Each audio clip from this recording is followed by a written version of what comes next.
Next நேயர்களுக்கு என்னோட அன்பான வணக்கங்கள். இன்னைக்கு என் கூட சிவவாக்கு ஜோதிடர் கிருஷ்ணவேணி அவர்கள் தான் இணைஞ்சிருக்காங்க. வணக்கம் மேம். வணக்கம், நமஸ்காரம்மா. எப்படி மேம் இருக்கீங்க? நல்லா இருக்கேங்கம்மா. மேம், எல்லாருமே நம்ம சேனல்லே பாத்தீங்கன்னா குரு பேச்சு சனி பேச்சுன்னு ஆரம்பிச்சு இப்போ சனி வக்ரத்துக்கு வந்து நிக்கிறோம். ஏன் திருப்பியும் இந்த சனி வக்ரத்துக்கு அவ்வளவு முக்கியத்துவம் கொடுக்கணுமா மேம்? கண்டிப்பாங்க, அதை பத்தி நம்ம சொல்லுவோம். அனைவருக்கும் நமஸ்காரம். ஓம் பூச்சியாய ராகவேந்திராய சத்திய தர்ம ரதாய சுபஜத்தாம் கல்ப விருஷாய நமதாம் காமதேனி. ஸ்ரீ ராகவேந்திரருடைய பொற்பாதம் தொட்டு வணங்கி குரு வாழ்க, குருவே துணை.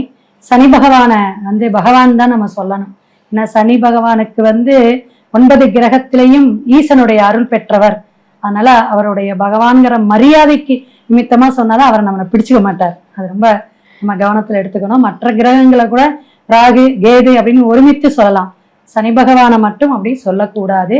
அதே போல குழந்தைகள் எல்லாம் நம்ம திட்டுறோம்னு வச்சுங்களேன், அந்த சனிங்கிற வார்த்தையை சொல்லி திட்டக்கூடாதுன்னு பெரியவங்க எல்லாம் சொல்லி வச்சிருக்காங்க.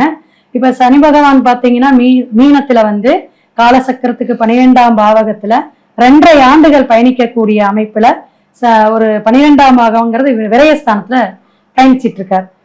உத்திரட்டாதி நட்சத்திரத்துல ரிவர்ஸ்ல இப்ப வரப்போறார். இந்த ரிவர்ஸ் அப்படிங்கிறது தான் வக்கரகதி அப்படிங்கிற ஒரு அமைப்பு. அது கிட்டத்தட்ட 138 நாட்கள். அப்ப மீனத்துடைய பலாபலனையும் கும்பத்துடைய பலாபலனையும் பக்கத்துல ரிவர்ஸ்ல போய் அங்கேயும் அதுல சில விஷயங்களை எடுத்துட்டு 2 பாவகத்துடைய தன்மை பலாபலனை சொல்லக்கூடிய அமைப்புல எல்லா ராசிக்காரர்களுக்கும் சில மாற்றங்களை கண்டிப்பாக கொடுக்கும். இப்ப பாத்தீங்கன்னா ஜூலை 27ஆம் தேதி ஆரம்பிக்கக்கூடிய சனி வக்கரம் பின்னோக்கி நகரக்கூடிய அமைப்புன்னு அர்த்தம். பின்னோக்கி நகரும் பொழுது அதோட பலாபலன்கள் 2 ராசிக்கும் சேர்ந்து பேசக்கூடிய விஷயங்கள்.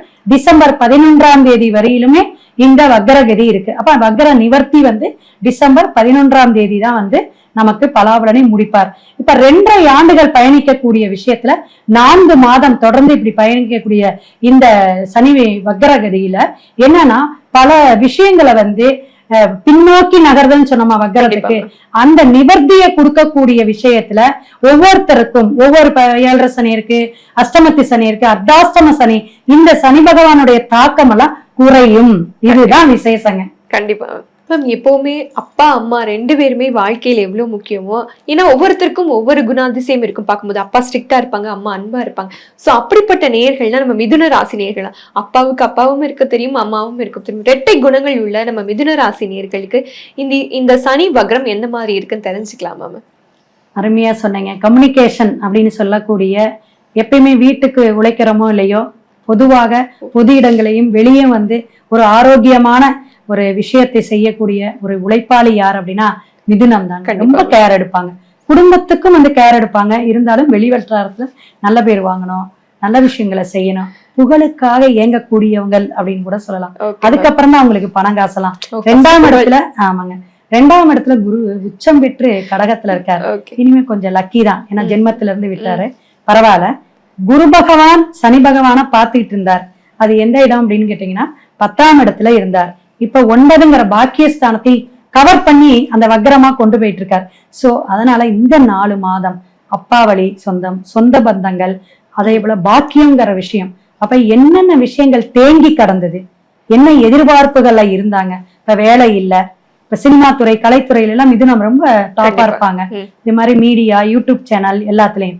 சோ அவங்களுக்கு எல்லாம் சக்சஸா நடக்கக்கூடிய காலகட்டம் அப்படின்னு சொல்லலாம். வருமானத்தோட கூடிய ஆமா, 2ல குரு வேற. அப்ப பண வரவே மிதுனத்துக்கு ரொம்ப உண்டு. ஆனா அலைச்சல் இருக்கும். ராகு என்ன பண்ணுவாரு, கொஞ்சம் அலைச்சலை கொடுப்பாரு. சின்ன சின்ன அவதூறு, கெட்ட பேரு, எதா இருந்தாலும் இவங்க நகைச்சுவையா ஜாலியா எடுத்துட்டு போயிருவாங்க. ரொம்ப மனசுல எல்லாம் போட்டுட்டு ஆழமா அழகிறதோ அல்லது வருத்தப்படுறதோ இல்ல, சரி அப்படின்ட்டு போயிருவாங்க. சரி மாப்பிள்ளன்னு தட்டி கொடுத்து போயிருவாங்க. மிதுனத்துக்கு அந்த குணம் உண்டு.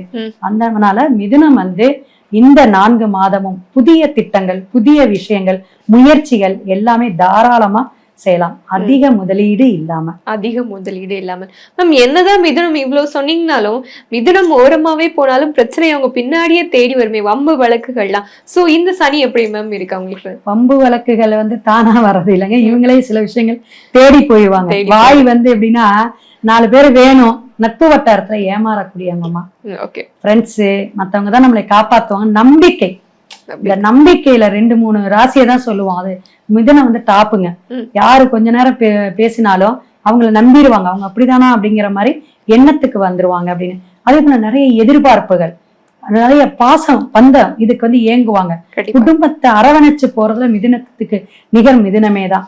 ஆனா இந்த வீண் பழி இது மாதிரி சில சங்கடங்கள் ஏற்படக்கூடிய காலகட்டமாகவும் கண்டிப்பாக இருக்கும். ஏன்னா சனி ராகு தொடர்புல அது வந்து சஞ்சாரம் பண்ணக்கூடிய அமைப்பு, கவனமா இதுலயும் இருக்கணும். அப்ப நட்பு வட்டாரத்திலையும் காதல் வசப்படக்கூடிய ராசி, அதுலயும் கவனமா இருக்கணும், பேச்சுவார்த்தையிலும் கவனமா இருக்கணும். ஓகே மேம், இதை தவிர்த்து அவங்க கவனமா இருக்க வேண்டிய 3 முக்கியமான விஷயங்கள்ல எனக்கு என்ன மேம் சொல்லுவீங்க? மிதுனத்துக்கு பொறுத்தவரையும் பாத்தீங்கன்னா கம்யூனிகேஷன், வெளி வட்டாரத்துல கண்டிப்பாக பேச்சாக இருக்கட்டும், வரவு செலவாக இருக்கட்டும், புதிய அக்ரிமெண்ட் போடுறாங்க பாத்தீங்களா, அதுவாக இருக்கட்டும், கண்டிப்பா பார்ட்னர்ஷிப்பும் பண்ணக்கூடாது. பார்ட்னர்ஷிப் வந்து கரெக்டா வந்து தாராபலம் இருக்கு. 2 வருஷமா நான் இருக்கேங்க, 10 வருஷம் 11 வருஷமா சேர்ந்து ஜாயிண்டா பண்ணிட்டு இருக்கோம், அவங்களுக்கு பிரச்சனை வராது. கண்டிப்பா. சரிங்களா? ஆனா அலைச்சல்கள் உண்டு. பிரயாணம், வண்டி வாகனம் கவனமா தான் இருக்கணும். சரிங்களா? அப்பா வழி உறவுகள்ல கவனம் தேவை. பூர்வீக சொத்துல ஏதாவது வில்லங்கம் வந்தா கரெக்டா இருக்கா, பாண்டு பத்திரம் எல்லாம் கரெக்டா இருக்கான்னு படிச்சு பார்க்கணும். எதுலையுமே ஒரு நம்பிக்கை மங்கள நம்பகத்தன்மையாக நடந்துக்கிறாங்க நினைச்சிடக்கூடாது இவங்க. அப்ப நம்பிக்கையோட பேர்ல இவங்க எதையும் வந்து மோசமாயிடக்கூடாது. நம்ம அப்பா வழி உறவுன்னு சொல்றீங்க, அப்ப யாரையுமே நாங்க கூடாதுன்னு சொல்றீங்களா? சகோதர சகோதரிகள் கூட கொஞ்சம் கவனமா இருக்கணும். சகோதரிகளை வந்து பிரச்சனை இல்லாமா, அப்பா வழி சொந்தத்திலேனா சித்தப்பா பெரியப்பா பங்காளி அது போல. கண்டிப்பா மேம். இவங்களுக்கான வாழ்வியல் பரிகாரம் என்ன சொல்லுவீங்க? எந்த மாதிரி தெய்வங்களை இவங்க ஃபாலோ பண்ணணுமா? கண்டிப்பா விருஷ வழிபாடு நல்லா இருக்குமா. இப்ப சிவனுடைய திருவாதிரை நட்சத்திரம் இருக்கு, வன்னி மரத்துக்கு அடியில இருக்கக்கூடிய விநாயகர் வழிபாடு இவங்க எடுக்கலாம். அதே போல இவங்க திருவாதிரை நட்சத்திரம்னு சொன்னனால பிரசித்த பெற்ற பஞ்சபூத தத்துவத்துல நீங்க ரொம்ப ஆகாய மார்க்கமாக இருக்க தில்லை நடராஜ பெருமாளை போய் ஒரு திங்கட்கிழமையோ அல்லது சனிக்கிழமையோ போய் வழிபாடு எடுத்துட்டு வரலாம். அதுவே அங்கே தில்லை காளியம்மன் இருக்காங்க. ஏன்னா அத்தனை சக்தியையும் புத்தியையும் கொடுக்கறது, கெடுபலனை நீக்கக்கூடிய அம்பாள். அங்க எலுமிச்சம்பழம் ராஜக்கனி வச்சு வழிபாடு எடுத்துட்டு வரலாம் எங்க தில்லை காளியில.